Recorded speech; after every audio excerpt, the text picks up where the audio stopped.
I get asked all the time why the moves players work on in workouts don't translate to real game. And most times, it's for 3 reasons. Number 1, they're working on them in the wrong way, without defense or decisions, physicality, and the context and spacing of the game.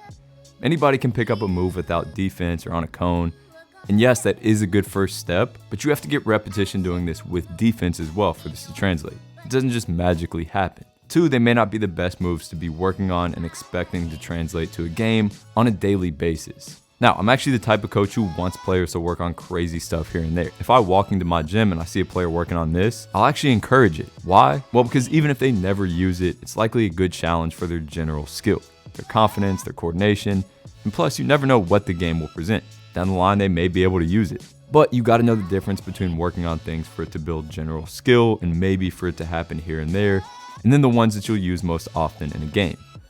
To take a finishing example, I actually have players do 360 layups here and there, and do I expect them to do this in a real game? Hell no.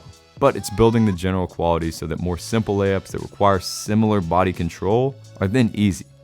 Same thing with moves. Don't expect the crazy stuff to happen much, get really good at the ones that happen a lot, but still don't limit yourself.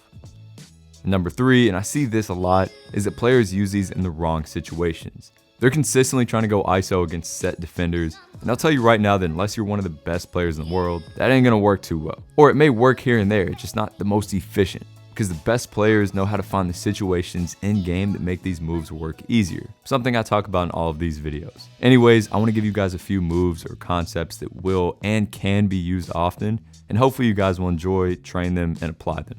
Let's get to it.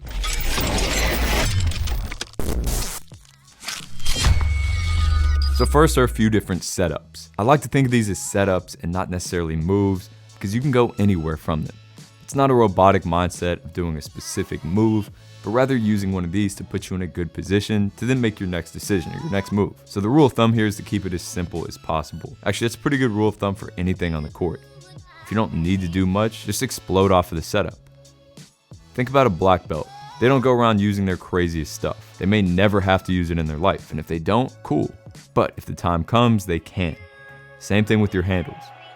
So here are, in my opinion, some of the best setups. First is a hang dribble, easily the most common, where you're just letting that ball float in the hand as you often skip or lift up a bit. This gives you a window of time with the ball in your hand to read this defender and be able to explode from a nice position, all while changing speeds and lulling them to sleep. Now, it's important to realize here that there are plenty of different ways to do this. You can go a little bit more narrow, or you can get more lateral with it. Faster or slower. Splitting the feet, or keeping them on the same side. Lifting up or staying lower. The point being, there are so many different ways to do this, and really this goes for all of these moves, that I'd rather have you guys get comfortable with more options than just doing it one singular way, and try to put your own flavor on it too. Remember, it's not a foreign here. Brunson trying to shake off Lowry, elevates. Next is a quick retreat, so moving backwards, which often slightly brings out the defense and causes them to direct their momentum forwards, even if just a little bit, which automatically gives you the momentum advantage. Again, there are obviously plenty of ways to do this, but backing up to create some space and pull them towards you is a great setup. Garland. Game to say, no smoke. If you didn't see the last game, next we have a shuffle, which is kind of like a hang, but you're really shuffling at the defender to put pressure on them. 2,45 pour le sauveur, les appuis se décalent. And then a run at, where you're now sprinting at the defender with a head of steam and then figuring it out from there. Then we got a look off with a rotation, where you're turning away from the basket a bit, kind of facing uphill, and then making a decision from there. Especially in ball screen situations, but really anytime, this is a great way to lull defenders to sleep, get them moving a bit, and also have a nice comfortable position to explode from.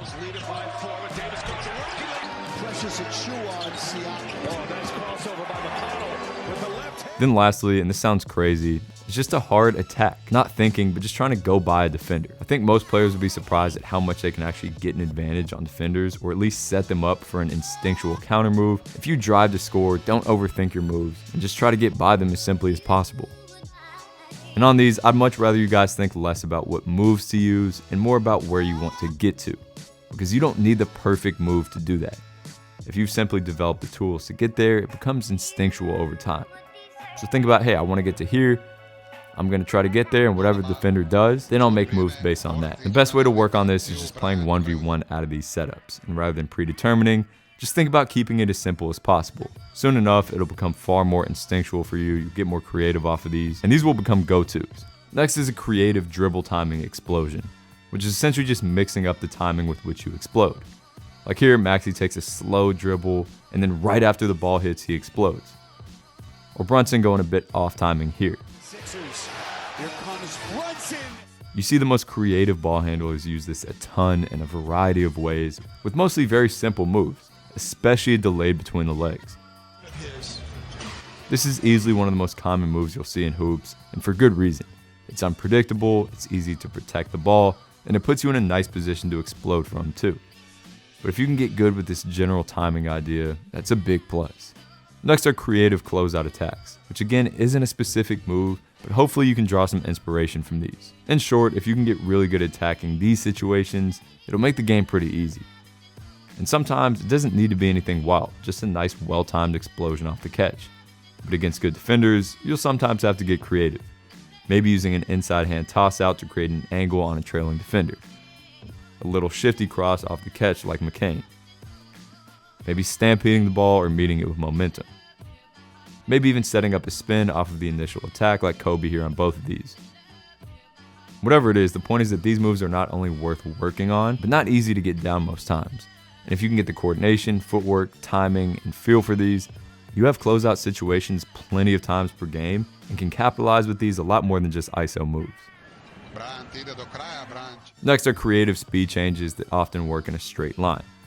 If you can even just get the slightest advantage on your defender, things like this heavy step are amazing to throw them off, get them stuck or moving back this way a bit, and then you re-accelerate from there to build your advantage even more. These don't have to be exaggerated, and as you see here, are often really slight changes in speed, but having these ready for when your defender is in pretty good position is a great tool to have in that toolbox. Big jump, yeah. Terry just Shot fakes are next, which are pretty self-explanatory, but whether this is off the catch, the triple threat, or off the dribble, it's one of the most underused tools in most young players' games, but is a very simple and versatile way to create advantages.